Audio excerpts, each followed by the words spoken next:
JUIF اور پاکستان تحریک انصاف کے درمیان جو بڑھتی دوریاں ہیں قربتوں کی کوششوں کے باوجود، اس کی کیا وجہ ہے عبداللہ امیر گل صاحب؟ اس کی سب سے بڑی وجہ جو ہے وہ نظریاتی اختلاف ہے، آئیڈیولوجیکل ڈیفرنس۔ جب تک آپ کا نظریہ جو ہے ایک دوسرے کے نظریے کے ساتھ نہیں مطابقت رکھتا، آپ یہ جو آگ اور پانی کا ملاپ کرنا چاہتے ہیں یہ نہیں ہوگا۔ دوسری بات جو ہے وہ گرینڈ الائنس کی بات کر لیں تو گرینڈ الائنس نے تو پچھلے سال بھی چھوٹی عید کے بعد ایک احتجاج رکھا تھا، اور پھر محمود خان اچک رئی صاحب کا بلوچستان میں ضرور کوئی نہ کوئی اثر رسوخ ہوگا، جو کہ اب وہ بہت کم ہو گیا ہے۔ لیکن دوسری جانب جو ہے اگر دیکھا جائے خیبر پختونخوا میں محمود خان اچک رئی صاحب کہاں کھڑے ہیں، اور آپ نے جو ہے قیادت ان کو دے دی، یعنی کہ PTI سارا کام کرے اور محمود خان اچک رئی صاحب، لیکن عبداللہ امیر گل صاحب اس بات کو بھی نظر انداز نہیں کیا جا سکتا، جیسے آپ نے کہا کہ اسٹریٹ پاور، ابھی ہماری پروگرام میں بھی ڈسکشن ہوئی، JUIF کے پاس ہے اسٹریٹ پاور، پاکستان تحریک انصاف کے بھی پاس ہے، تو مشترکہ اگر احتجاج ہو، بڑے پیمانے پر عوامی احتجاج سڑکوں پر ہوگا تو حکومت کو تھوڑا بہت تو فرق پڑے گا نا۔ کیسے احتجاج ہوگا؟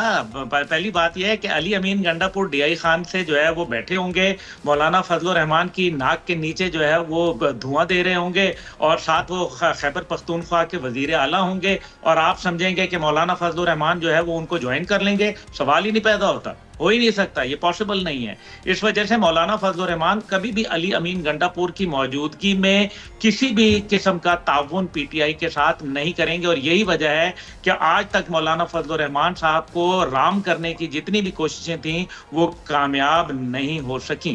یہ ہے وہ اصل حقیقت۔ اب جہاں تک سینٹ کے چیئرمین یوسف رضا صاحب کی بات ہے، دیکھیں یوسف رضا صاحب جو ہے وہ بہت انہوں نے کوشش کی، آگے پروڈکشن آرڈر جاری کرنے کی بات کی، لیکن انہوں نے پہلے کہا کہ جی میں نہیں جاؤں گا، اور پھر وہ اپنی بات پہ قائم رہے، اور پھر سینیٹر اعجاز چودھری کے حوالے سے، لیکن اس کے بعد جو ہے وہ ابھی تک تو اس پہ عمل درآمد نہیں ہوا۔ اس کے بعد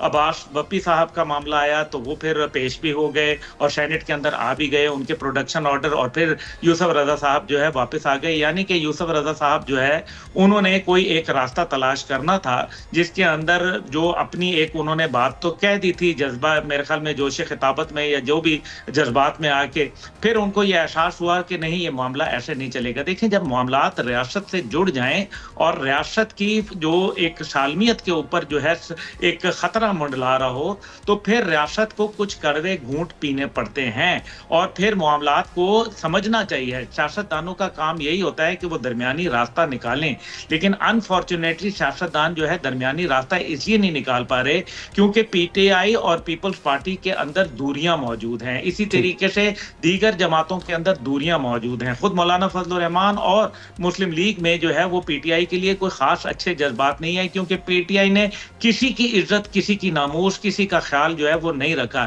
اس وجہ سے، اور پھر روز روز پالیسی بدلتی ہے۔ مسئلہ یہ ہے کہ اگر پارٹی کی پالیسی بدلے تو اور بات ہے، لیکن صبح ایک شخصیت جو ہے وہ جنید اکبر صاحب کچھ کہتے ہیں تو شام علی امین گنڈا پور اس کی تردید کر دیتے ہیں۔ پتہ چلتا ہے گوہر صاحب کچھ بات کر رہے ہیں تو سلمان اکرم راجہ صاحب جو ہے وہ بالکل 360 ڈگری جو ہے وہ یو ٹرن لے چکے ہیں۔ تو اس وجہ سے یہ جو موجودہ صورتحال ہے اس کے اندر سینٹ کا جو اجلاس ہے وہ اپنی جگہ جس طرح سے جاری رہے گا، لیکن جو ناصر شرازی صاحب نے جیسے بات کی، بڑے میرے لیے تو قابل احترام اور بہت ہی پیارے آدمی ہیں، لیکن میں یہ گزارش کروں گا کہ جو حکومت کے 5 سال مکمل ہونا، یہ ذرا ابھی میرے خیال میں قبل از وقت بات کہنا ہے، کیونکہ حکومت جو ہے وہ کسی اور کی شاید تھریٹ پہ نہیں، لیکن اپنے وزن سے اور اپنے اندرونی جو خلفشار ہیں، جو ان کے اندر ایک ڈیوائیڈ ہے، جو ان کے اندر نواز شریف اور شہباز شریف گروپ جو ہے موجود ہیں، اور پھر جو ان کے اوپر پیپل پارٹی کا جو ہے ایک ہوا ان کے اوپر کھڑا ہوا ہے، جو کانسٹیٹیوشنل اپوائنٹمنٹس لے کے کی اپوائنٹمنٹس پہ بیٹھے ہوئے ہیں،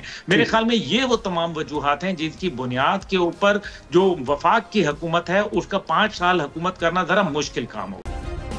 سبسکرائب کریں اور بیل دبائیں تاکہ کوئی خبر رہ نہ جائے۔